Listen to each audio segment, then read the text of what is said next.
When you think of the birth of speed metal, which albums come to mind? Maybe Kill 'Em All by Metallica, maybe even Heavy Metal Maniac by Exciter, or even Walls of Jericho by Helloween.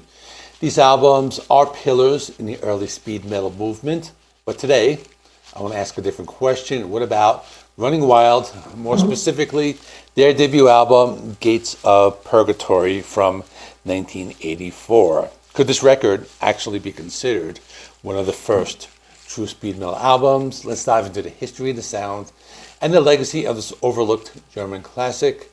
Let's take a look at the vinyl first. Let's take a look at this album cover. It's a very 80s looking album cover, as you can see. They're doing some type of blacksmithing or something like that. It's called Gates to Purgatory. And there's the original Running Wild logo, which I'll show you on the album in a second. The other side features side 1 with 4 songs, side 2 with 4 songs. And here are just some liner notes, where it was recorded, and all that cool stuff. There's a fan club. That's pretty cool. I didn't know that. And there's some more text on the back. Let me just scroll back a little, and it shows kind of like this dusty, smoky room. Now, the vinyl is pretty simple. It's just the Running Wild, the old logo, where it just has this almost pentagram kind of thing. It has the actual songs where it says that this side is songs 5, 6, 7, 8, and the other side, which is the side A, which will be 4 songs, and this is the Noise record label. That is all. Let's return to the video. To understand where Running Wild fit in, we need to look at the metal landscape of the early 1980s. By 1984, heavy metal was branching out into several distinct directions. In the United States, bands like Metallica, Slayer, and Anthrax were building the thrash movement.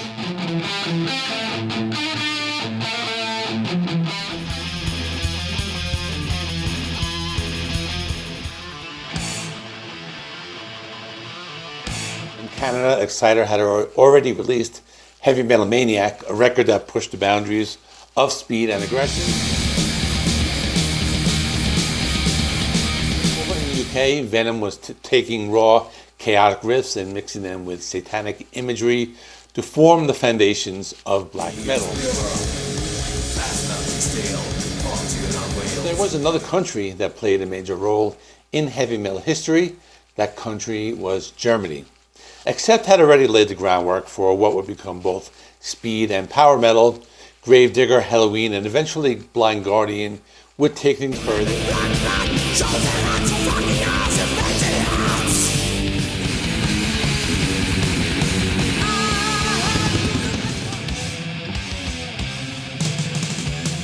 The German scene was crucial to shaping what we now call speed metal, and Running Wild were right there in the mix. Most people today know Running Wild for one thing: pirate metal. Rolf Kasparic, better known as Rock and Rolf, built a whole subgenre with albums like Under Jolly Roger and Port Royale.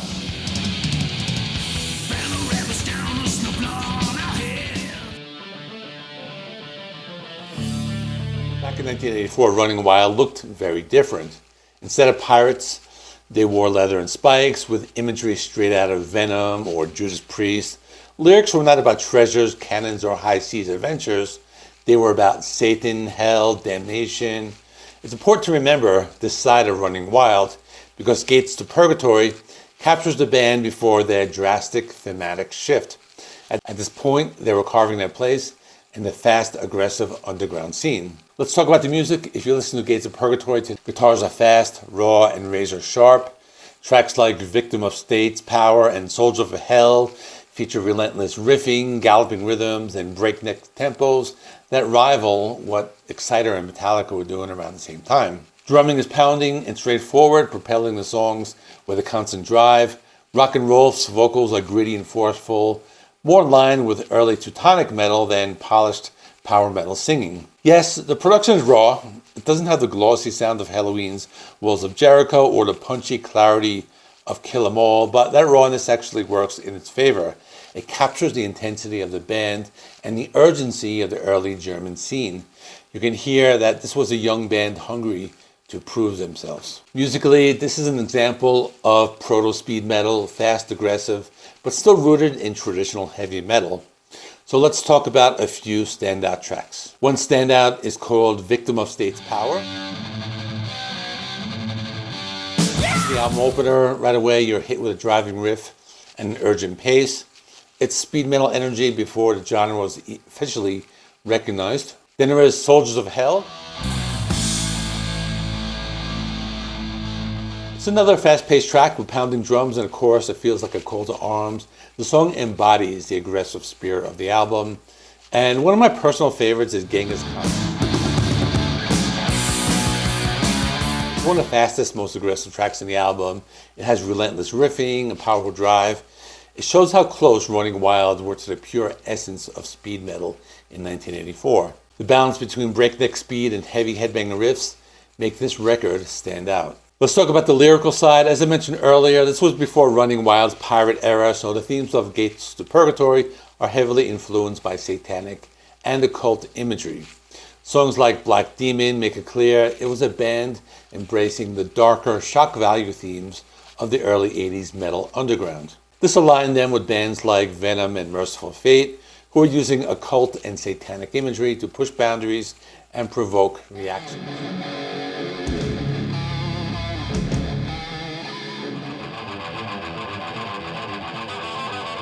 It's fascinating when you think about how drastically Running Wild would change in just a couple of years, from Satan to pirates, one of the biggest thematic pivots in metal history. But in 1984, the satanic themes gave the band credibility among the underground and positioned them as a serious player in the speed metal scene. So how was this album received? At the time, Gates to Purgatory wasn't a mainstream hit, but it built a strong cult following in Europe. Fans of the underground German scene latched onto it, and it helped Running Wild earn their place alongside other rising German bands. It didn't gain the international attention that Halloween or Accept would later have, but Running Wild, they were put on the map. More importantly, it showed Germany was contributing something new to the evolution of speed metal. So now to revisit the main question, is Gates to Purgatory one of the first true speed metal albums? On the one hand, you can argue it's more of a bridge between traditional heavy metal and speed metal. Riffs are fast, but not as consistently blistering as what Halloween would do just a year later on Walls of Jericho. The songwriting still leans heavily with heavy metal structures. On the other hand, the energy, tempo, aggression absolutely fits the definition of speed metal. When you put Gates to Purgatory next to Heavy Metal Maniac or Kill 'Em All, the similarities are undeniable. Running Wild may not get mentioned in the same breath as those bands, but they deserve to be. The album was part of that first wave of musicians who were cranking up the speed and intensity, laying the foundation for both speed and power metal in the years to come. So is Gates to Purgatory one of the first true speed metal albums? In my opinion, yes. Might not be as polished as Walls of Jericho or as famous as Kill 'Em All, but it captures the raw spirit of what speed metal was all about: fast, aggressive, and very heavy. Running Wild may be better remembered today for their pirate themes, but their debut deserves recognition as a landmark in the early speed metal movement.